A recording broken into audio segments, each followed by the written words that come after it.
All right, hello third graders. This is the reteach for Module 7, Lesson 4, Exit Ticket. Okay, we talked about shapes, and this right here says to select all of the attributes that apply, that describe the shape, Okay, the first one says 4 sides. 1, 2, 3, 4. The next one says right angles. So if we remember, we used the side of a index card, and we talked about right angles are the perfect corners of a piece of paper, and we line these up like this, okay? So we put it in the corner, put the end of the paper along the line, right? And then we draw along this side, okay? Let's see if I can get a hold of this. There it is. You see that these two sides don't line up, okay? So that's not right angles. Okay, 2 sets of parallel lines. Remember that parallel lines are like straight arms and they never touch, okay? Like lowercase l's side by side, or like the capital letter H. Even if it's a crooked letter H, remember? They never touch. So these lines go on and on forever and never touch, and so do these. So it does have 2 sets of parallel lines. 4 vertices. Remember that vertices are corners, and there's 1, 2, 3, 4 vertices. Does it have exactly 1 set of parallel sides? Well, we already said that it has 2, so it can't be that one. And we said it has 4 angles. Angles and vertices are the same. So you should have marked A, C, D, and F. Okay, let's move to the next one. Select all of the attributes, again, that's all, that describe this shape. 4 sides, 1, 2, 3, 4. Okay. Right angles, again, using our Post-it note or whatever. You can see here that these do not line up on this side. Okay, and neither does it here. Okay. So it doesn't have right angles. 2 sets of parallel lines. Well, if you look at these 2 lines, they go in, right? And so eventually they would cross and touch. So it only doesn't have 2 sets of parallel lines. It has 4 vertices, 1, 2, 3, 4. Exactly 1 set of parallel lines. Well, this line and this line are parallel because they could go on and on and on forever and never touch. So it has 1 set of parallel lines, but remember we already discussed that these are not parallel. So it does have exactly 1 set of parallel lines, and it also has 4 angles. And if you remember, the quadrilateral that we discussed that has exactly 1 set of parallel lines is a trapezoid. Okay? So you should have marked A, D, E, and F for this problem. Number 3, a group of figures is shown. Which word best describes all figures in the group? Well, let's think. Rectangle. We know that a rectangle has 2 sets of parallel lines. Okay, well, this one has 1 set. This one has 1 set.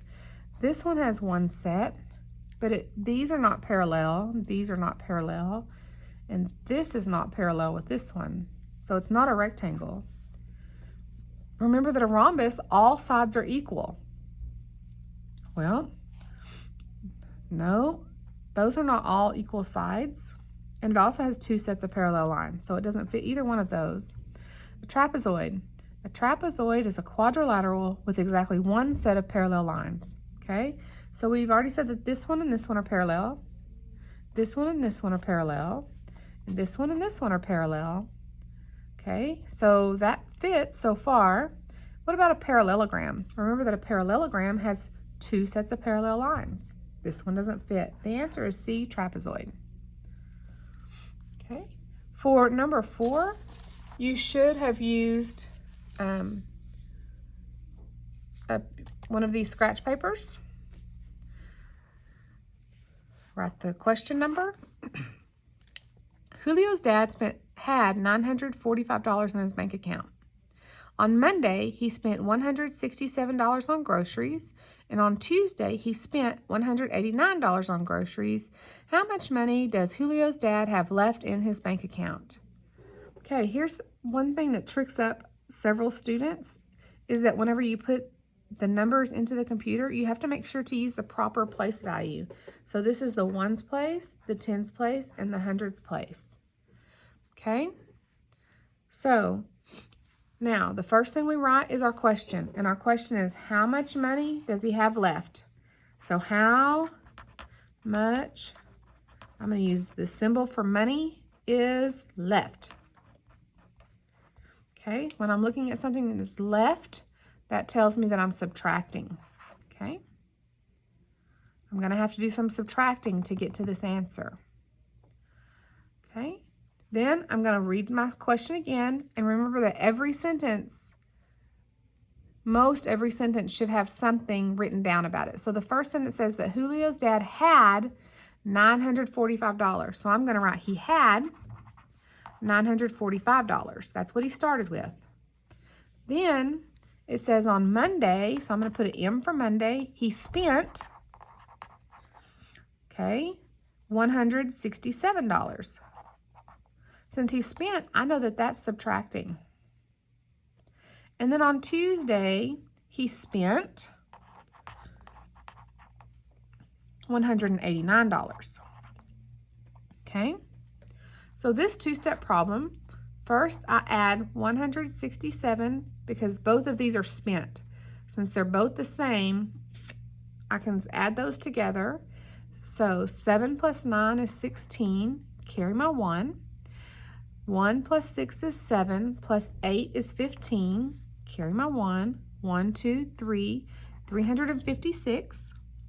Now, I have to figure out how much he had left because I'm not there. I have how much he spent, how much he had, and how much he spent, but I don't know how much is left. So I'm going to take what he had, 945, and I'm going to subtract what he spent, 356, right?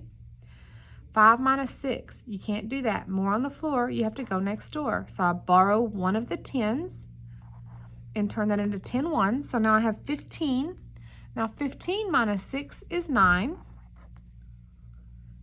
3 minus 5, can't do that. More on the floor, I have to go next door. So I'm going to borrow one of these hundreds and turn it into 10 tens. So now I have 13 tens. 13 minus 5 is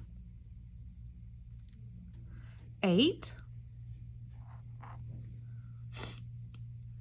8 minus 3 is 5. So he has $589 left. On the computer, I would have written $589.